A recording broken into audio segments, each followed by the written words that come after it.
उनको हमेशा आगे आके बोलना चाहिए कि सनातन धर्म में समानता नहीं है तो गलत है, समानता के असमानता के खिलाफ लड़ाई होनी चाहिए। रह गई बात अब इस्लाम के अंदर जो कुरीतियां हैं, बिल्कुल कुरीतियां हैं, हर घर में कुरीति होती है, मैं तो स्वीकार कर रहा हूं, तो अब उनकी कुरीतियों के खिलाफ मैं क्यों लड़ूं?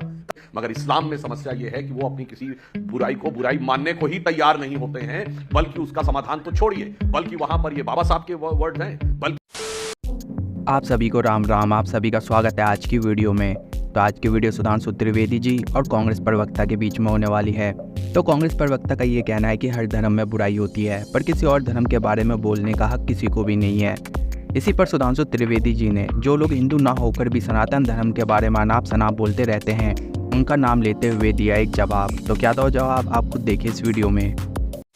मेरे पास कई नाम है। उदयनिधि स्टालिन है, के पोल मोदी हैं जिन्होंने अभी सनातन धर्म के खिलाफ बोला है, ए राजा हैं, ये सब डीएमके के हैं। प्रियांक खड़गे हैं, उन्होंने बोला जिस धर्म में समानता नहीं है वो धर्म कहलाने के लायक नहीं है, जो धर्म आपको इंसान ना समझे वो बीमारी के समान है, वो तो कांग्रेस के हैं। तो कई तरह के वो सवाल भी आते हैं। संजय जी, क्या आपको लगता नहीं है कि इस विवाद से बचा जा सकता था? जी बिल्कुल, आप सही कह रहे हैं। किसी व्यक्ति पे, जाति पे, समाज पे या धर्म पर सीधे निंदात्मक बातें करना गलत है, इसको हम स्वीकार नहीं करते हैं। हां, निश्चित तौर पर किसी भी धर्म में, चाहे हिंदू धर्म हो, सनातन धर्म हो या इस्लाम हो या क्रिश्चियनिटी हो, तमाम धर्मों में कुछ ना कुछ कुरीतियां हैं और उन कुरीतियों के खिलाफ समय समय पर बोलते रहना चाहिए। और हमारे हिंदू धर्म में जो कुरीतियां, उनके खिलाफ समय समय पर हम बोलते रहे, बल्कि बड़े बड़े आंदोलन होते रहे। जब वो लड़ाइयां लड़ी जाती थी तब उसके खिलाफ भी उस समय का जो एक सनातन धर्म के कट्टर लोग थे विरोध करते थे। बावजूद इसके समाज उन आंदोलनकारियों के साथ खड़ा रहा, उसको हम सलाम करते हैं। आने वाले दिनों में भी बुराइयों के खिलाफ बोलना चाहिए। इसके लिए प्रियांक खड़गे या कोई भी हो, उनको हमेशा आगे आके बोलना चाहिए कि सनातन धर्म में समानता नहीं है तो गलत है, समानता के असमानता के खिलाफ लड़ाई होनी चाहिए। रह गई बात अब इस्लाम के अंदर जो कुरीतियां हैं, बिल्कुल कुरीतियां हैं, हर घर में कुरीति होती है, मैं तो स्वीकार कर रहा हूं, तो अब उनकी कुरीतियों के खिलाफ मैं क्यों लड़ूं? कायदे से इस्लामिक समाज की तरफ से लोग निकल के आने चाहिए, उन कुरीतियों के खिलाफ बोलने चाहिए। पूरा देश स्वागत करेगा, पूरी दुनिया को स्वागत करना चाहिए। लेकिन आप जो कहते हैं कि हम हिंदू होते हुए किसी दूसरे धर्म के मामले में इंटरफेयर करें, मुझे लगता है इसकी इजाजत हमको संविधान नहीं देता और भारतीय जनता पार्टी को भी इस प्रकार की हरकतों से बचना चाहिए। करारा जवाब मिलेगा।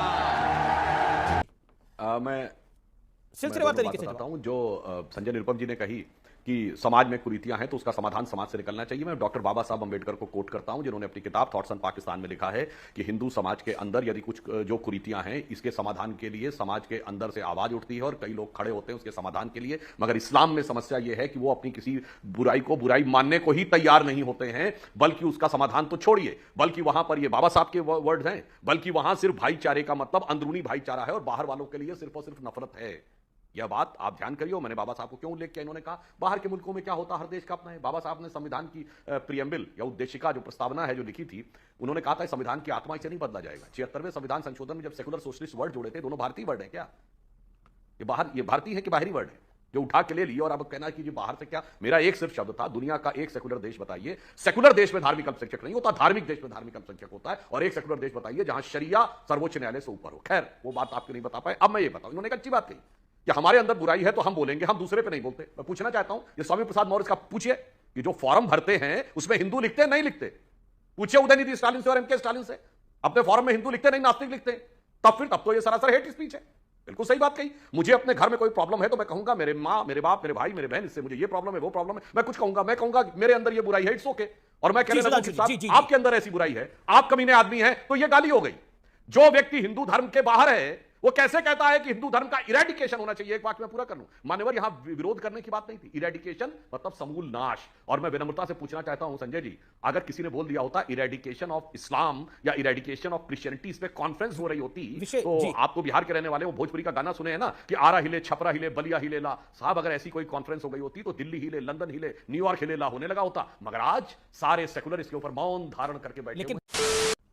देखिए, अभी जो सुधांशु जी अपनी बातें रख रहे थे उसमें एक बार फिर से वही इस्लाम के खिलाफ हमला, इस्लाम के ऊपर, ठीक है, उनका ही अपना राजनीतिक का एक एजेंडा है तो अपना चला सकते हैं, लेकिन बार बार हम उनके हिसाब से चले और उनके हिसाब से उनकी बातों को मानेंगे, स्वीकार्य नहीं है।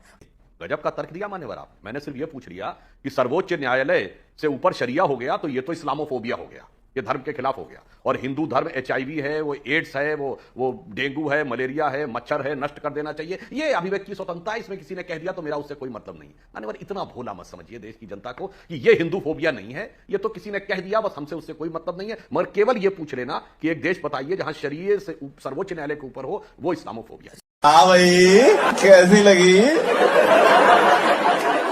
आगे स्वाद? तो कांग्रेस की नज़र में सनातन धर्म पर बोलना अभिव्यक्ति की आज़ादी है, पर एक धर्म विशेष पर बोला जाए तो कांग्रेस की नज़र में वो नफरत फैला रहे हैं। तो आज की वीडियो को करते हैं यहीं ख़त्म और मिलते हैं अगली वीडियो में। जब तक के लिए राम राम।